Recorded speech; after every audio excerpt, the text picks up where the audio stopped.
Here we go. Bright and friggin' early, 7:30. Let's get some shoulders in. Let's make today a little bit of a shoulder day. So that's given me 2 days in a row of relatively chill lifts, which I would definitely say at least counts towards some rest/recovery points, if you know what I'm saying, because I'm not exactly prone to just throw a rest day like that. I'm not dealing them like they're freaking Tic Tacs here, but I think having some light days, I'm starting to understand, right? I'm starting to actually get the gist. And even with V-loads, like with my squats, I'm not going to squat like that every time. I've been squatting like every 2 weeks-ish, or maybe every week and a half or so. And that's enough frequency where I still kind of continue to get bigger and stronger with the squat. And subsequently, I can tell my legs get more and more pumped. But also, it gives me enough time to recover in between that I don't feel like my knees and my adductor, and everything in between are like accruing, damaging fatigue like that, But I don't think it's so black and white as though you have a regular full training day and then complete kind of off day. Like, especially when I get to talk with Chris and David over at Chris's gym, when we were getting into like just having more of a sort of relaxed week, not a complete week off, but actually like just kind of taking it a little easier, still like doing good sets, but not to crazy failure, kind of just for the sake of sort of resetting your system. And I'm starting to kind of get the logic a little bit, because now I've been implementing it on my own with the squats and with heavy pressing in my back days, because I can tell, okay, if I do too much too often, then I'm just starting to feel it. My lats getting tender, my knee or my shoulder, just whatever. So I think that's where I have a certain hard-headedness with everything that comes to my training, because I don't want to just do something because somebody told me so, right? Maybe that's just a power trip thing where like I don't want to give someone the satisfaction of doing exactly what they say, something along those lines, I'm sure. But at least from what I can tell, I want to be able to know why I'm doing the things that I'm doing in my training, and like what factors are going to contribute to me, deciding to do something or to not do something. So it's kind of a situation where I might be a little slower on the uptick to certain information, but the fact that I kind of want to sort of go through the trial of, okay, do I even want to do this? Then I think it also kind of sets me on a good path, because then my training doesn't become so erratic that I'm doing different things every other 2 freaking weeks, because that's just not going to work either, So I think there's a certain balance of here, sort of your curiosity, like, okay, I want to change things up, I want to do what's new, I want to innovate my training, I want to work on, I want to, what's the next big thing? And that's got to be countered with, okay, I know what's been working for me so far. These are basic fundamental aspects of working out. These are kind of the core components of what have got me any gains I've got so far. These deserve a certain amount of respect and shouldn't just be completely overlooked because you're hearing someone talk about this and it sounds a little bit more interesting, because that's a little bit of a trap with the working out, and really with a bunch of things too, because we're kind of sort of just wired to be impressed by complexity, right? Like the idea of this crazy moving, like it's, someone makes a freaking Enigma machine of their training. You're like, holy crap, this guy's looking at so many different he's tracking his individual finger strength over the course of his off season. Whoa, this guy's, and that complexity is kind of just unnecessary. I don't remember who said this, but this is kind of a quote I like, where it's like, perceived genius is very complex with a bunch of moving parts and just all sorts of shit, but real genius is something that's absolutely simple, right? As though, and it kind of gets overlooked because then it's not interesting. It's just it's just something, right? Nobody gets a drink out of the water fountain and thinks, "Wow, this guy was a genius. How could he ever think of this?" Right? But I mean, I'm sure it's a freaking good enough idea that now it's, something that's basically just everywhere across the freaking globe. So that's where, with the training, I think the guys who have a good understanding and just like ability to grasp the fact that you don't have to change it up and totally flash up your training all the time, and then it's not always going to be crazy exciting, are the ones that do get further, better gains, better everything, because they're looking at it in a way as, all right, how many hours of good training and cardio and calorie tracking can I clock? Because at the end of the day, that's pretty much the gist of it. I don't care if somebody's working out for 10 straight freaking years. If the amount of like good quality hours of training and cardio and like counting their calories and macro whatever, if those hours aren't there, it doesn't matter that you showed up to the gym every week for 10 years. You're not making any progress. Now, that might not be somebody's goal. Like, if your goal is, okay, I want to go to the gym, I want to be more active, I just want to get a workout in a couple times a week, and that's its own thing, But if you really want to push it, and you're somebody who wants, like, okay, I have a look, I have a certain like amount of size or body fat that I want to reach, that's my goal, then anything short of that, I don't want to say it's failing your goal, because I think it's good to kind of aim for something a little bit beyond your grasp. But if you're not actually on track for what you're working for or what you want to work for, you're just kind of screwing yourself, right? So it's not like it's easy. I'm not trying to say that it's easy, but the basic, gist of, okay, cardio, training, protein, carbs, fats, stick within my calorie limit, eat enough food if I'm trying to bulk, like, it's simple. I'm not saying it's crazy easy, but it's definitely simple. So, plan for today with shoulders, side and rear delts. That's really going to be it. So, not too much, but they should still be pretty Death Star-ish. I guess we'll just have to see. But since this is a morning workout, I haven't eaten a ton of food, so I'm not like crazy full carbed up. I'm only residually carbed up from last night. But I don't think that's going to stop me. I don't think that's really going to get in the freaking way. So I'm going to start with rear delts so I can finish with side delts, which kind of like add the most brunt to your shoulders. Like, if I want to get my shoulders pumped up with only one body part, or like with only one portion, I'm not going to do rear delts. All right, sides are definitely where it's freaking at. But yeah, I think nothing else to discuss there. Let's just get started. All right, the full stack on these laying face pulls would be a little much. So instead of 250, let's call it at a cool 190. I like these the most with a rope. Sometimes I don't mind straight bar. It can be a little tricky on your wrists. But what I'm really trying to do is, even though I'm holding the rope, I don't want to feel like I'm pulling with my hands. Like, my hands are just to connect me to the rope. And I'm feeling like I'm, if I shut my eyes, I'm just doing this motion. But since I'm, relaxing my arms, it turns into this. And I'm trying to just feel rear delts.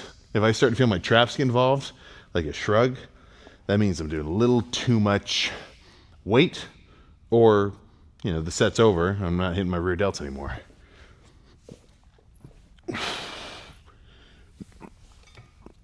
Oh.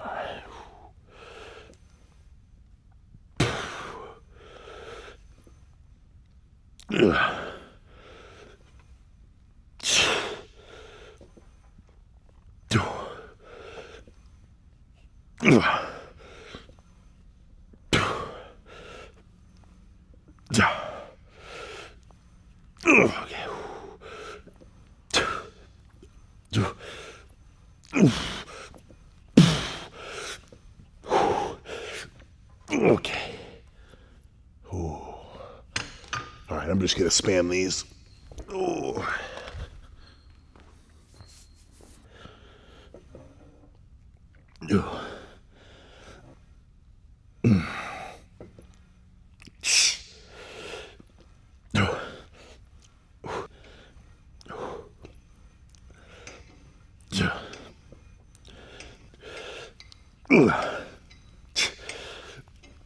Okay.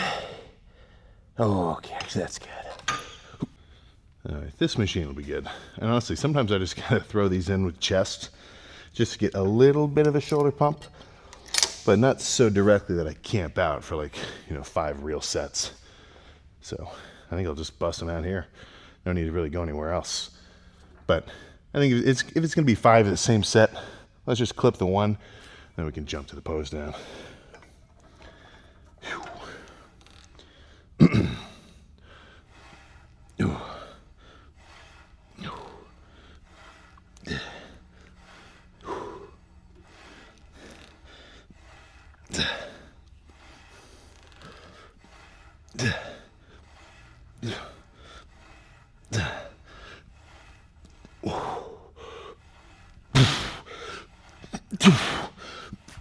Okay. Oh, okay, I got a few more of these. Then I'll see if it pose down. All right, there we go. So definitely got some solid blood flow. And I mean, even just standing, shirt on, no nothing, they're feeling pretty freaking boulderous. And that's what I want. So with any other muscle, I'd really, hit whatever, 7, 8 sets. But side, rear delts, plus they're kind of already over developed for me. I just need to get them pumped up. So let's see how they're looking. Ooh. All right. So you tell me. That should be at least a little bigger than normal.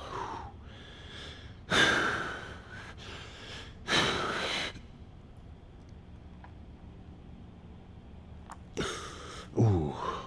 Yeah. Especially just kind of sitting. Like that roundness over the top of the left side. Like that's really what I want to see. Because that's kind of indicating that, my actual rear delt is capped over the back. Like I want my shoulders round to the front and, reasonably round over the backside.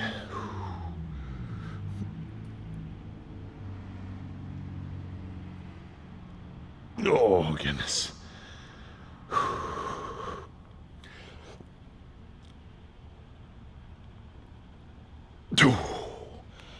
Whew, crap.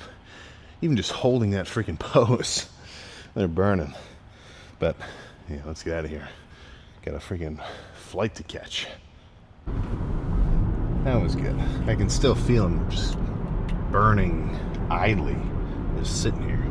But I thought I was going crazy when I walked in there, because there's this like big ass overhead fan that kind of recirculates air. So, if it's actually dry yet, I'll have it on. But it's been so humid, every time I let humid air in, it turns it into a freaking jungle. But I come in, I hear this squeaking, like extra freaking loud. And then to my curiosity, going over to the garage door, there's a cricket. There's a cricket somewhere. And it took me like 10 minutes to find it. I like to say that I gently released it outside the garage door. Let's say that pump ended poorly for one of us in there. Very poorly for one of us. But it was good for me. So, yeah, play now, go get some food, and then try to maintain my fullness over the course of a reasonably long flight. If you're ever in a real bulk, or, even a diet, but dieting is a little easier because you're not going to, like, get hit with any kind of bloat or, like, water retention or anything like that. But off-season, it gets you bad.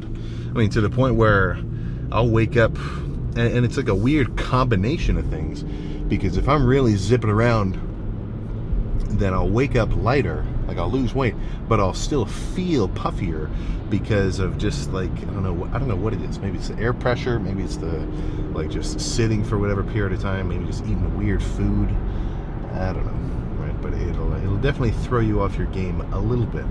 So that's where making sure I get a big ass meal in first, plus being a little bit more selective with whatever kind of like snacks and stuff I get on the way.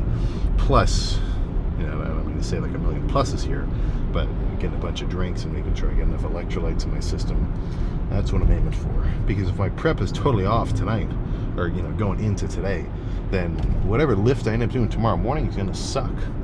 So there's a certain kind of predictiveness you need to have if you got some shit going on where you're out of the gym routine, you know, your food, your sleep, your whatever kind of gets morphed in such a way that you're accommodating, you know, what you're going to be doing in 2 days.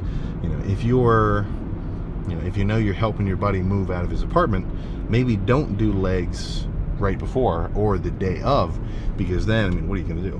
Move with like crazy ass sore legs, or go into a leg workout already sore? You know, just little things like that. Right? But it's as deep as you want to make it. I think there's definitely a limit of, you know, when guys get crazy, super hyper analytical about their workouts.